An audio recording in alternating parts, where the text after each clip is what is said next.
Bem-vindo, você que segue o esporte.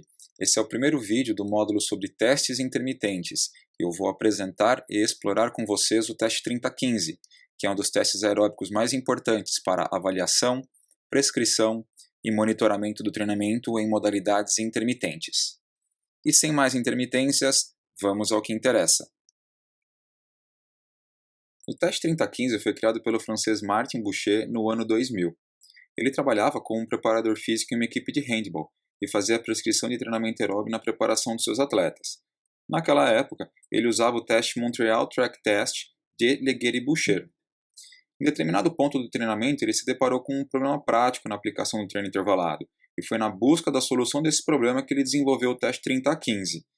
Se você já baixou a linha do tempo no seu computador, você pode acessar os artigos desses dois testes clicando no documento. Tá? E para saber mais sobre os autores, basta clicar no nome. Se você ainda não tem a linha do tempo, pode pegar no link que estará nas descrições. Então, onde estava o problema enfrentado por Martin? Na transição do treino aeróbio da pista para a quadra. Durante o período de preparação geral, os treinos aeróbicos eram realizados em pista, com corrida contínua em ritmo de 85 a 90% da velocidade final do teste de Leguer-Boucher. Então é aqui onde entra o Montreal Track Test. Vamos dar uma olhadinha nele, como ele funciona. O atleta realiza corridas na pista onde a velocidade vai aumentar, ou seja, é incremental, a cada 2 minutos. E a velocidade inicial é de 6 km por hora, até a exaustão, ou seja, ele tem que terminar o teste no máximo. E isso é feito com a ajuda de um bip, tá? Que vai ditando o ritmo de corrida, e ainda tem esses cones que vão ajudando o atleta a sincronizar com o bip. A velocidade em que ele atingir a exaustão vai ser a velocidade final do teste. E essa velocidade final é chamada de velocidade aeróbica máxima, a tal da VAM. Tá? E essa VAM ela vai ser igual a essa VLB, que é a velocidade final, tá? Esse V designa a velocidade final, e a sigla que aparece aqui embaixo vai designar o teste, né? Qual teste que foi feito. Então aqui o LB é o teste de Leguer-Boucher. Se fosse o teste do 3015 seria IFT, né? Que é Intermittent Fitness Test. E por que existem essas nomenclaturas? Né? Elas existem para designar o tipo de teste que foi feito e a respectiva velocidade final, porque assim fica fácil da gente discriminar, né? Na leitura de um paper, a gente saber o que é o que. Então, por exemplo, essa velocidade aeróbica máxima ela é mais comumente designada para testes que são contínuos, enquanto que esse formato em V, né, mais algumas letrinhas aqui, como eu falei, ele é mais designado para testes intermitentes. Então, voltando aqui para o período de preparação geral, agora a gente já sabe o ritmo em que esses atletas corriam. Mas agora nós vamos entrar no período de preparação específico, onde os treinos são realizados no formato de corrida vai e vem dentro de quadra. O ritmo é ajustado para 120% da VLB, que agora a gente já sabe o que isso significa, né? É 120% da velocidade final do teste do Leguer-Boucher.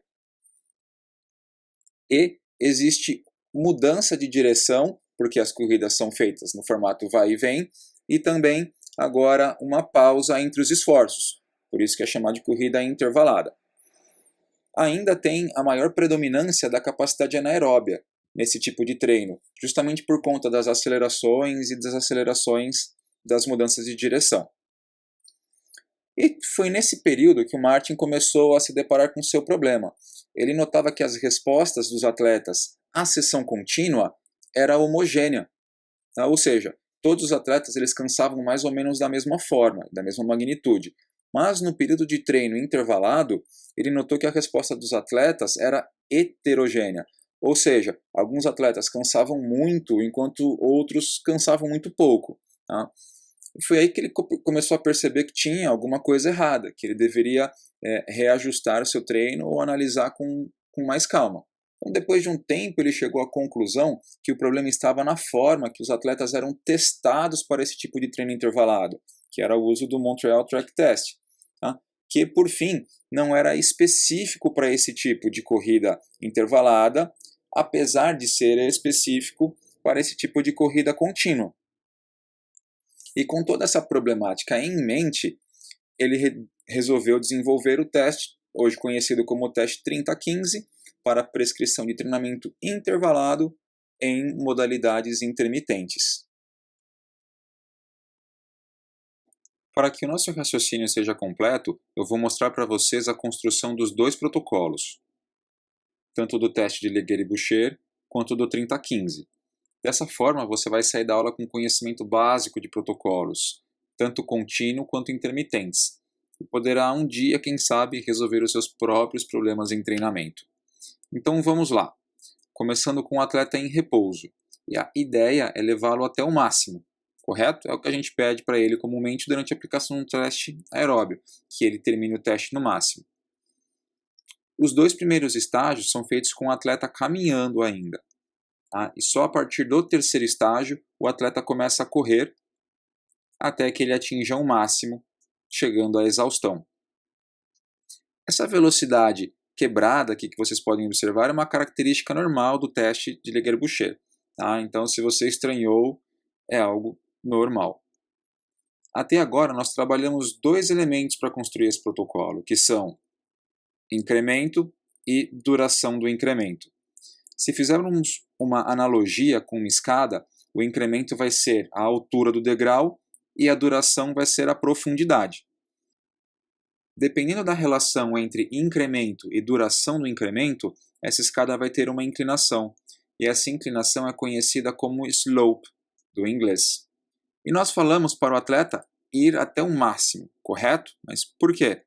Porque, na verdade, nós queremos o VO2 máximo dele, certo?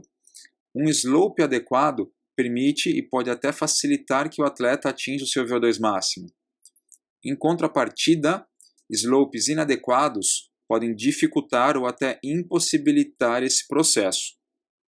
Como nesse exemplo, onde o atleta aumenta a intensidade durante o teste de forma muito rápida e chega à exaustão antes de atingir o consumo máximo de oxigênio.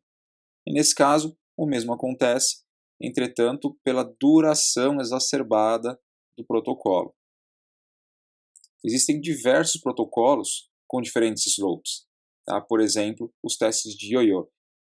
E se você entender o conceito aqui, ficará mais fácil de entender qualquer outro teste.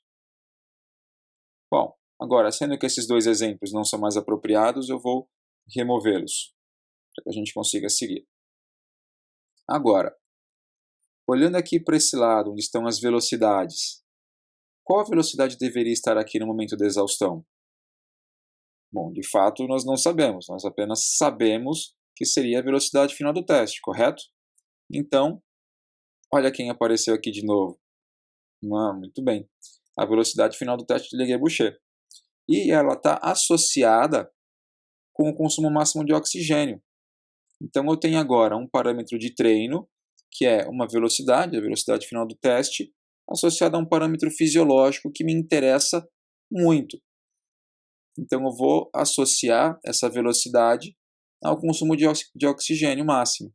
E eu tenho aqui a velocidade de VO2 máximo.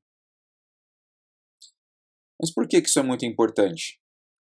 É importante porque se ele treinar nessa velocidade, ele estará treinando no seu consumo máximo de oxigênio. E isso é extremamente importante para otimizar as adaptações fisiológicas ao treinamento. Se você quer otimizar os ganhos aeróbicos, lembre, é bem próximo dessa intensidade que você quer treinar nas modalidades intermitentes em que o desenvolvimento aeróbio é importante, tema que eu vou abordar futuramente. Agora, e se o atleta conseguir realizar um ou mais estágios acima dessa intensidade? Isso é possível, em primeiro lugar? Sim, com certeza, pela contribuição do metabolismo anaeróbio, e pode diferenciar muito o perfil atlético dos atletas. Quando isso acontece, a velocidade de VO2 máximo ela não se altera, mas a velocidade final do teste, sim.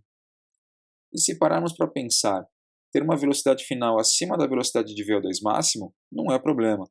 Entretanto, se o atleta finalizar o teste antes da velocidade de VO2 máximo, ou seja, o VO2 máximo não foi nem alcançado, o que pode ocorrer com slopes inadequados, como eu comentei, ou se a velocidade inicial do teste for inapropriada, por exemplo, o resultado do treinamento não será eficaz e necessitará de alguns ajustes na prática. Seguindo com o nosso teste imaginário, que ilustra bem a realidade, chegamos onde queríamos, a obtenção da velocidade final, seja ela associada a um máximo consumo de oxigênio ou acima dele. Tá? Vamos retornar aqui à nossa primeira situação. E agora, qual é o próximo passo? A prescrição do exercício. O Martin usava de 85% a 120% da velocidade final do teste. Lembram disso? Dependendo do período de treinamento.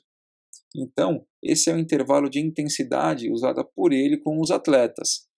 De 85% da velocidade final nos treinos de pista e 120% nos treinamentos de quadra. Lembrando que nesse caso, dos treinamentos de quadra, foi onde ele enfrentou os problemas de os atletas terem uma resposta heterogênea. E no caso do atleta que teve a velocidade final do teste maior que a velocidade de VO2 máximo? É simples. A mesma lógica se aplica. Eu vou aplicar as porcentagens em cima da velocidade final do teste. Pessoal, muito bem, se vocês chegaram até aqui, meus parabéns. E caso hajam dúvidas, use o chat da SIG Sports no Telegram. Eu vou deixar o link aqui nas descrições, logo abaixo. E nos vemos na parte 2 com o protocolo do 3015.